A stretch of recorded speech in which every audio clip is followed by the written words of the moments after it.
Let's take some time today to look at ancient Greece and the theater. You would see three types of plays performed: tragedy, comedy, and satyr plays.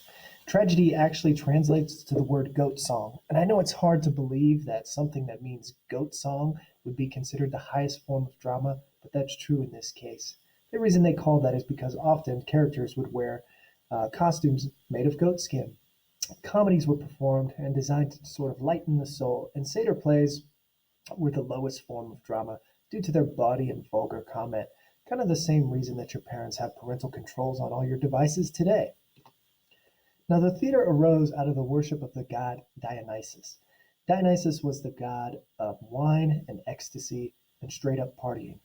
Originally, this was basically religious songs that were performed. They were called dithyrambs, and they tried to reenact Dionysus's life, death, and resurrection. These songs were performed by a chorus, and these are what we sort of credit as being the first plays. The chorus itself would chant these dithyrambs or songs in unison, where only men, no females, were permitted to perform, and they were sort of meant to provide commentary on the actions of the actors. Their job was to show the audience how to react. Often, the chorus would be led by one or two of these choregos. Now, let's take a look and see what that would actually look like. Here's a short clip of a choral ode from Oedipus. What message comes to famous Thebes from the Golden House? What message of disaster from that sweet-throated Zeus? What foul things that our fathers saw do the seasons bring? Or what that no man ever saw? Okay, so I guess that's not what you're probably used to when you look at a theater performance. So, enter Thespis. And Thespis was the first person to introduce an actor outside of the chorus, someone who actually played a role. In fact, this is where we get the word thespian from. Next was Aeschylus, and in a flash of original brilliance, he introduced a second actor. Now, that did allow for conflict between actors and actually serves as sort of the seeds of the beginning of tragedy. Then comes along Sophocles. Sophocles is the author of our text that we're going to start, Oedipus. He introduced the third actor, and in doing so, this sort of reduced the importance of the chorus. You'll notice that as we read, but also this starts to put more of a focus on plot. And as we know from Aristotle's Poetics, plot is what should drive the story. Now, once a year, all these playwrights would come together for a religious festival in honor of Dionysus. The best playwrights would perform their tragedies and comedies in hopes of entertaining the people and winning the grand prize. So before we get into that, let's take a look at the theater itself and all the advancements that the Greeks were able to put together. We'll pause here and take a quick look.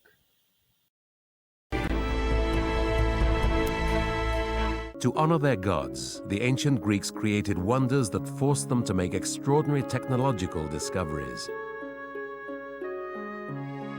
One such breakthrough was a theater built to honor the god Dionysius. It was the greatest theater in the Western world, with the most advanced acoustic design. Hidden in the hills at Epidaurus, about 100 miles from Athens, the 14,000-seat theater has dazzled audiences for 2,500 years. It is a feat of engineering. 55 rows of stone seats built into the hillside, with such precision that the theater has perfect acoustics. Surprisingly, the reason for siting the theater in this remote place has its origin in medicine. Next to the theater was a vast healing center, and to the ancient Greeks, theater was medicine. One way of trying to understand the link between the healing cult and this particularly exquisite theatre is that for the ancient Greeks, music, and Greek theatre is a fundamentally musical experience, was actually used in medical therapy. The great philosopher Aristotle actually writes about how people who are distressed and psychologically disturbed can come to a great resolution of that and to a much happier state of mind by listening to certain kinds of music and watching certain kinds of performance. At the adjacent healing center, the god of medicine, Asclepios, and his magical snakes were said to work miracles. Medical cures and remedies were inscribed on stone tablets. Shrines were built to the cult of Asclepios, and the center developed into a wealthy healing sanctuary. People came from across the empire to cure every ailment and disability. In 360 BC, the money collected from patients was used to build a vast theater. The architect, Polykleitos, had already built a roundhouse at the sanctuary, but now set about a far grander circular design. He chose a bowl-shaped site facing west so the rising sun would light up the landscape behind the stage. He dug out the round performance space before creating the huge seating area known as the gazing space. Thousands of limestone blocks cut from local quarries formed the seats. His design was for 32 rows, although 23 more were added 2 centuries later. Behind the actors was the scaena, the origin of the word scene, a 2-story stage building which was painted as a backdrop for the play. The scaena also enabled early special effects. When a play required a god to descend from the heavens, an actor was flown in on a hoist. The masked performers often played to audiences of up to 14,000 without the benefit of microphones. Polykleitos was able to create perfect acoustics. Even a coin being dropped at the center of the performance circle can be heard clearly in the back rows. The design of the theater also enhances the sound of the human voice. The secret lies in how sounds are reflected by the stone itself. A sound is produced by somebody's mouth. It will hit a wall, that's a reflection. And what they've done in Epidavros in order to create a large quantity of short reflections is they've broken up the surface. There is no surface which is flat. So when a sound hits a wall, it's diffused in many, many directions. It enhances the original sound by kind of stretching it a little bit longer than it already is. And in the quest for perfection, the Greeks developed another technique to make the sound even clearer. When somebody speaks in a theater, you can hear resonances, and if you have an ear for it, you know which resonances are going to get in the way of the dialogue. So if you were to find something that can take those resonances out, then you're laughing. And that's exactly what they tried to do. They used a resonator, which they would tune to the frequencies that they wanted to take out and to the reflections they wanted to take out. And they would embed them in the wall. 2,500 years later, the theater is still entrancing audiences. The place that has inspired for millennia remains one of the world's finest theaters. This is really fascinating when you consider all that the Greeks had available to them, but yet the incredible sort of advancements they were able to make in theater.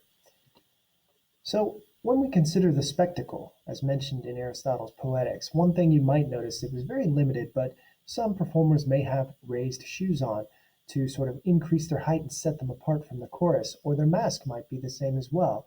The mask served a functional purpose to kind of help them project their voices, but also to establish character and costuming. Now, as we get into Oedipus next week, we'll want to keep in mind Aristotle's Poetics, right? Be familiar with these terms, the sort of elements of tragedy according to Aristotle.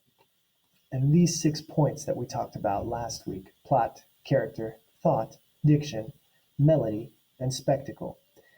As we start reading Oedipus, you'll notice that it is slightly different as far as the standard dramas you may be used to.